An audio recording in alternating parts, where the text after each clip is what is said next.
Boy boys out. Andika. Chimdara. Ramirazi. Safe. Muna mdara nduna. Mimi munetwa ni vari pakata. That's right. Saka ndima katendwa na soldier lava. Chibaba chacho. Ko vamwe vacho. Ndimdara ripi. Ndara ripi kana DJ ripi? DJ ripi ngechete mdara. Zvinosiyana. Zvinosiyana. Jaze to mdara sivi. Aiwa uchiri kure. Saka titaurire kuti musvika pamakasvika nengoma kana kuti maendera zvimwe zvinhu. Ingoma yesimdanzoyi handiti ndakatsanzo mune studio yamunayo kumatagarika ndezvizviwa. Makatanga rini? 2013. Makarekodha ani sofa mapa maartista makarekodha? Power Rasta. Wakawanda na Jimbari. Jimbari ndo papa makaimba hanzi inonzi chiya. Ndakanga yakaimba na Soldier Lava. Inonzi Chidamoyo. Chimbotipa yaka freestyle ke Chidamoyo. Mdara ayiwe mdara. Aiwa ka nditi wakarekodi. Chimba kayo DJ.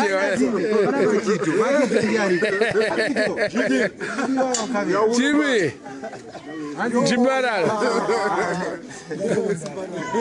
Jimbara garapa tu na gaba. Makito garapa. Aiwa. Ngoshare. Boris ndisumudzire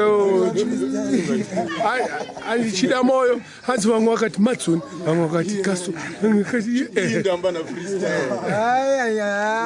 ngoti kaka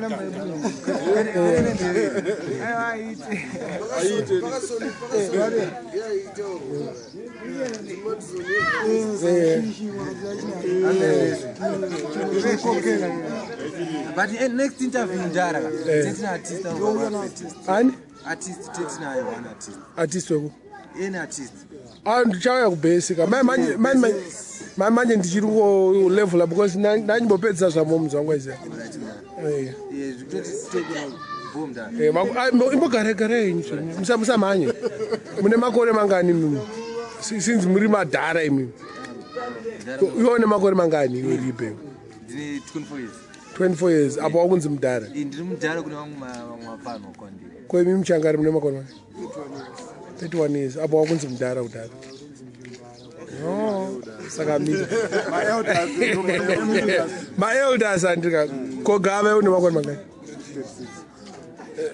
kwemimi vari kuko ameki une makore mangani kuvanhu ameki une makore mangani zvakweyo kwewo mudhara une makore mangani 41 saka muri vapana mese pana kwewewe une 45 years wani makore ne 46 ndi 47 but 47 ndakura saka mati kweizi tudangoziva kuti wani mubvunzo tudangoziva kuti ko simdanso ichabudirira here nezvamuri kungoona zviri kuitika maimai simdanso ikutobudirira mdara izvozvo zvikutoitika ndizvo zvinotoita tibudirire sure makambozwa kuti pane chinoyemurwa chesimdanso but tine chingoenda isu tiri kuona kuti isusu takarekedza kubatana because simdanso yakakudziridzwa nevanhu kumbari takarekedza kubatana pachezveduka tikutorerwa gauro nevamwe vanhu takasvinura kuti ange tiri kuitwa zvekwakumagaya waiziya because takasenza time yakawanda tichiita mapasapasa zvisikabhadhari zvakubhadhara vamwe vanhu ndovakutora mari vasiri wembari ipapo ka handiri kwenyu mafulasi maita mapasapasa ndibva musoja achiita mapasapasa padheni pamwe nchiitawo mapasapasa wazviona but pane munhu waana ari kutora mari pachaitwa sei ipapo Haipa ndo mamatira poda kubatana ka.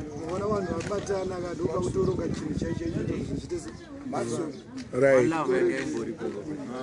One love inodiwa ndi.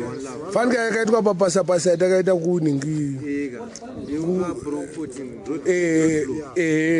That was the best pasa kai.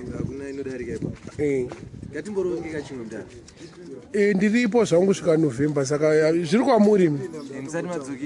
Zviri kwamuri. Boss colors akamboya akati arida kuti tite pasa but haana kuzombodzoka. Maiziya. Komishini zvakakwana vesandika. Unoda wakatopfurikira. Wakapfurikira. Handi pane mumwe mudiki munomuziya wayo apa pamafina.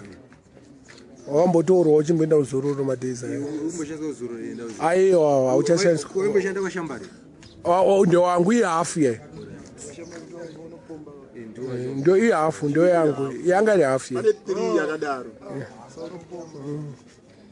Unoziva paipa ndaita ndipe mari paipa $10 a day. Aisha. Zvinonetsa ona. Ndakakura naye. Ndiblazi wangu. Zvangofanira kuti imi makati muda pasa. Makutoenda aiwa imbogara mbichana 1 second. 1 second.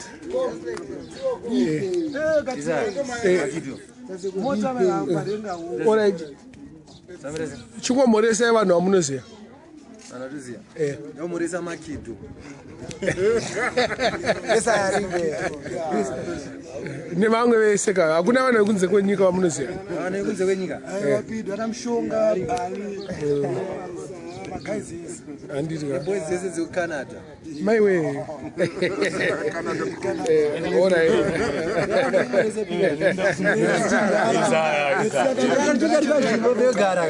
Abo, manchitora picture manje. Makaipa. Jimmy Marara.